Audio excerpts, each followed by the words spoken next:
Assalamualaikum warahmatullahi wabarakatuh.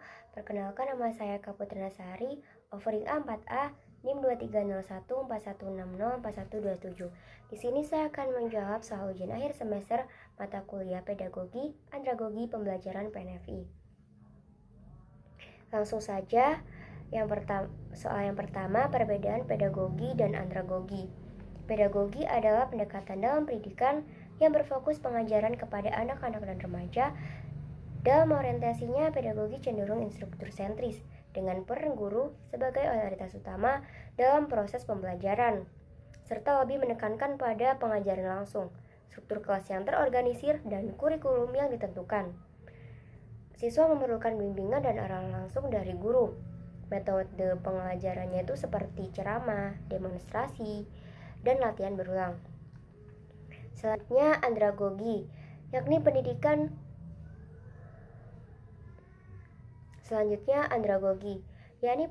dalam pendidikan yang berfokus pada pembelajaran orang dewasa. Dalam orientasinya, andragogi lebih pembelajar sentris, di mana peserta didik memiliki peran aktif dalam proses pembelajaran mereka sendiri. Pendekatan pembelajarannya lebih menekankan pengalaman, partisipatif, dan terpusat pada kebutuhan individu. Orang dewasa dianggap sebagai individu yang mandiri, otonom, dan memiliki pengalaman hidup yang kaya. Metode pengajarannya itu seperti diskusi kelompok, pembelajaran berbasis proyek, dan pengalaman langsung. Selanjutnya nomor 2, contoh penerapan prinsip andragogi dalam pembelajaran orang dewasa masyarakat. Di sini saya mengambil penerapan prinsip relevansi dan keterlibatan aktif. Contohnya kursus bahasa asing untuk pekerja migran.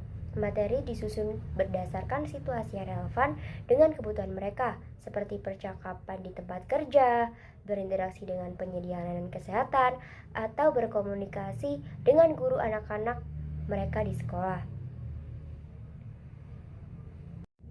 Nomor 3, skill yang harus dimiliki oleh seorang fasilitator pembelajaran orang dewasa. Yang pertama, keterampilan dalam berkomunikasi, kemampuan untuk menyampaikan informasi dengan jelas dan efektif, serta mendengarkan dan memahami peserta.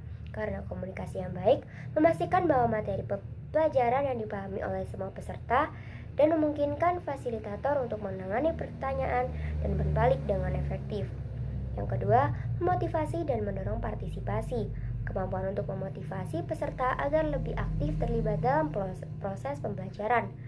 Pentingnya motivasi dan partisipasi aktif dari peserta dewasa, karena mereka seringkali datang dengan pengalaman dan pengetahuan yang bisa memperkaya diskusi dan pembelajaran. Yang ketiga, pengetahuan subjek yang mendalam, yakni tentang topik atau materi yang diajarkan. Pentingnya memiliki pengetahuan yang kuat memungkinkan fasilitator untuk menjawab pertanyaan, memberikan konteks yang relevan, dan memperdalam diskusi. Yang terakhir,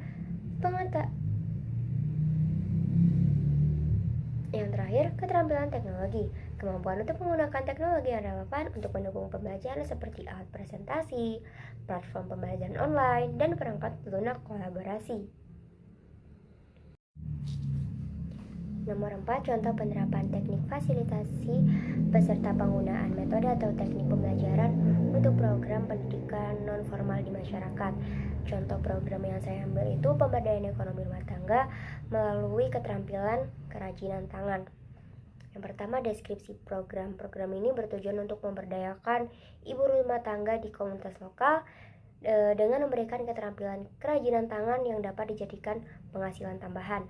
Program ini berfokus pada pengembangan keterampilan praktis yang relevan dan berkelanjutan. Yang kedua, sasaran programnya ibu rumah tangga dan usia 25-50 tahun, tidak memerlukan latar belakang pendidikan tertentu, namun diutamakan yang memiliki minat pada kerajinan tangan. Yang ketiga, materi yang diberikan. Pertama, pengantar kerajinan tangan seperti sejarah dan manfaat kerajinan tangan. Yang kedua, teknik pembuatan kerajinan seperti rajutan, anyaman, dan pembuatan aksesoris. Yang ketiga, pengemasan dan pemasaran, cara mengemas produk dan strategi pemasaran online maupun offline. Yang keempat, manajemen keuangan, dasar-dasar manajemen keuangan usaha kecil. Yang keempat, metode atau teknik pembelajaran yang digunakan seperti workshop dan demonstrasi.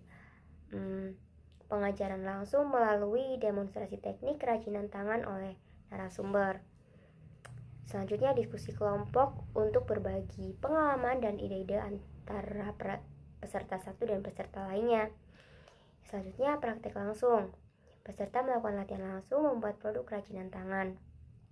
Selanjutnya, studi kasus, mempelajari contoh-contoh usaha kerajinan yang sukses. Yang terakhir, proyek kolaboratif, kelompok kecil bekerja sama untuk menghasilkan produk yang kemudian dipresentasikan. Yang kelima, syarat narasumber program. Pertama, pengalamannya minimal 5 tahun dalam bidang kerajinan tangan dan usaha kecil. Yang kedua, memiliki portofolio produk kerajinan tangan yang dipasarkan. Yang ketiga, kemampuan komunikasi yang baik dan pengalaman mengajar atau memfasilitasi pelatihan.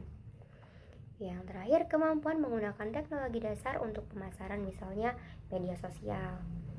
Nah, yang keenam, teknik fasilitasi yang diterapkan seperti partisipatif. Fasilitator mendorong peserta untuk aktif berpartisipasi dalam setiap sesi, berbagi pengalaman, dan berkontribusi dalam diskusi.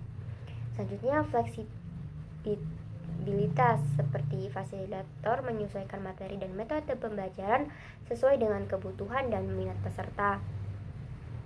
Yang selanjutnya, kolaboratif. Fasilitator mengatur kerja kelompok dan proyek kolaboratif untuk memupuk kerjasama dan berbagi pengetahuan. Dan selanjutnya, umpan balik konstruktif. Fasilitator memberikan umpan balik yang konstruktif pada hasil kerja peserta dan mendorong evaluasi diri. Selanjutnya, pendekatan berbasis masalah, menggunakan studi kasus dan masalah nyata untuk mendiskusikan solusi dan aplikasi praktis keterampilan yang diajarkan. Yang terakhir, refleksi dan evaluasi. Di akhir setiap sesi, fasilitator mengajak peserta didik untuk merefleksikan apa yang telah dipelajari dan bagaimana cara mereka dapat mengaplikasikannya dalam kehidupan sehari-hari. Untuk implementasi programnya, yang hari pertama, pengenalan dan pengantar.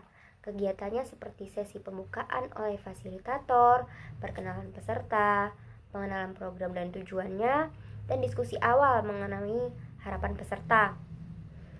Dan teknik fasilitasinya seperti ice breaking, menggunakan permainan untuk mencairkan suasana dan membangun kepercayaan. Hari kedua, teknik kerajinan tangan. Kegiatannya tuh demonstrasi pembuatan kerajinan tangan, misalnya rajutan. Praktik langsung oleh peserta dengan bimbingan oleh narasumber. Dan teknik fasilitasinya hand-on, mengarahkan peserta untuk mencoba sendiri dengan supervisi langsung.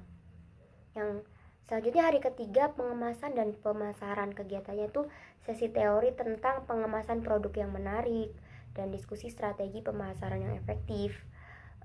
Teknik fasilitasinya brainstorming, mendorong peserta untuk mengemukakan ide-ide pemasaran yang kreatif. Hari keempat, manajemen keuangan. Kegiatannya tuh workshop tentang dasar-dasar manajemen keuangan usaha kecil. Teknik fasilitasinya itu role playing, melibatkan peserta dan simulasi pengolahan keuangan. Hari kelima, presentasi dan evaluasi. Kegiatannya tuh presentasi hasil karya kelompok dan diskusi evaluasi program, umpan balik dari peserta lain dan narasumber. Teknik fasilitasinya itu refleksi dan umpan balik, mengajak peserta merefleksikan pembelajaran dan memberikan umpan balik. Dengan menerapkan teknik fasilitasi yang partisipatif, kolaboratif, dan berbasis masalah, program ini diharapkan dapat memberikan keterampilan yang relevan dan praktis bagi ibu rumah tangga, sehingga mereka dapat memberdayakan diri dan meningkatkan kesejahteraan ekonomi keluarga. Sekian dari saya, mohon maaf apabila ada salah kata. Terima kasih.